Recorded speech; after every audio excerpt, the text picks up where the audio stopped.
кажете първо това, което ни вълнува, макар че вече не сте вътрешен министър, сигурно имате информация. Всъщност, след заловените 4 души на Гюешево вчера, има ли наистина индикация, че имаме тук представители на Ислямска държава?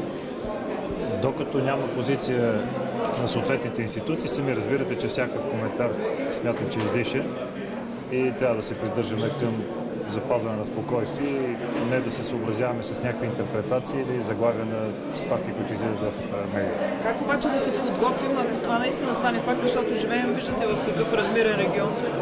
Създаване на изключително добра координация между правоохранителните органи на евроатлантическите страни, ползване на база данни от всичките държави от Европейския съюз и ограничаване възможността за подобни лица да преминават през територията на Европейския съюз и на съответните държави. Най-после готови ли сме за Шенген според вас? Ако не, какво трябва да направим още?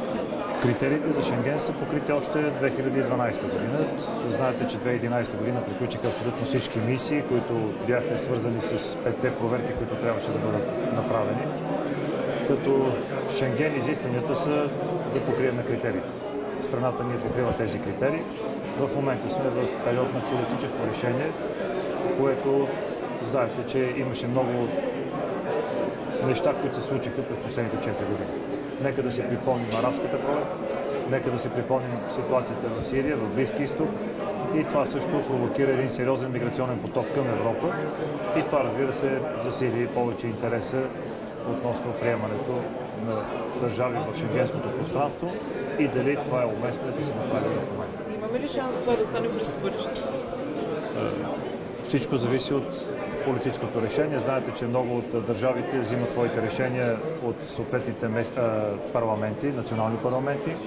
Знаете, и в Германия, и в Финландия, и в Холандия парламентите са тези, които всъщност спряха възможността да влезем в шенгенското пространство в изминалите 3-4 години. Зад гърба ви са кметовете на София и на Варна.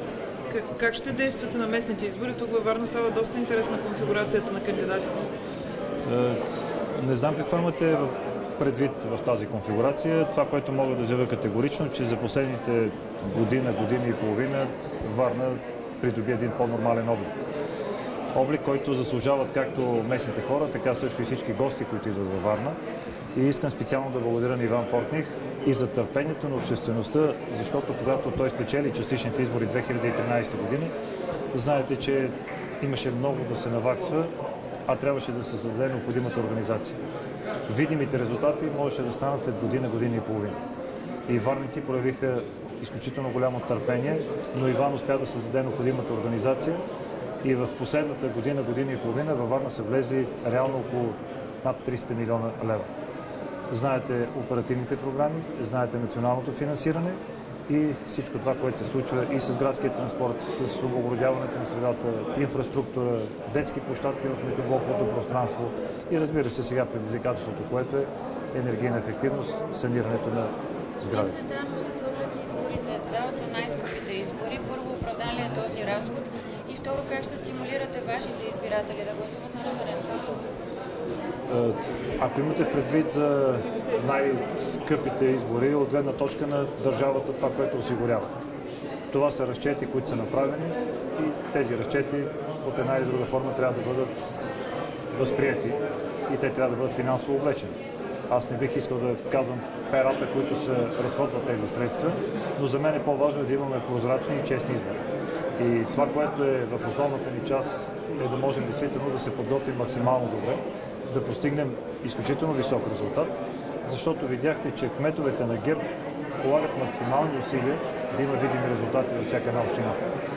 Това, което винаги има на избори е, че някои минават границата на лошото говорене, на конфронтацията, на противопоставянето. ГЕРБ ще запази своя тон, да бъдем градивни, да бъдем позитивни, да направим кампания лице в лице. И точно затова днес правим поредната 8-ма лятна академия и смятам, че това е един много ясен знак за системността и системната партия, която е ГЕРБ. Защото ние си видяхме в всеки един избор, винаги се появява някакъв политически субект, големият спасител на България и в един момент виждате, че или прекалено много финансови средства, може би наполовината от това, което говорим сега, държавата, която осигурява, направиха резултат на европейски избори, на парламентарни избори и след това изчезнаха от полезрението на българската общественост. И точно затова искаме да се предпазим от популизма, искаме да се предпазим от тези, които са антиевропейски настроени, защото знаете, че България може да бъде силна само когато е част от силна и обединена Европа. А кой е основният опонент на тези избори? Основният опонент това ни е популизм. Нашият основен партньор, по-важно да попитате кой е, това са всички избиратели, които трябва да гласуват на тези избори.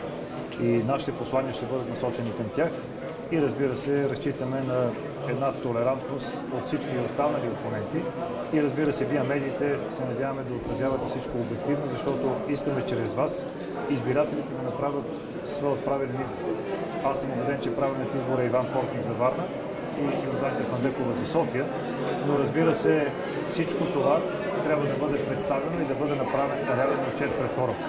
Хората искат да видят какъв е отчета, искат да видят какви са перспективите, а ГЕРБ обещава това, което може да изпълни. Затова имаме и тази подкрепа.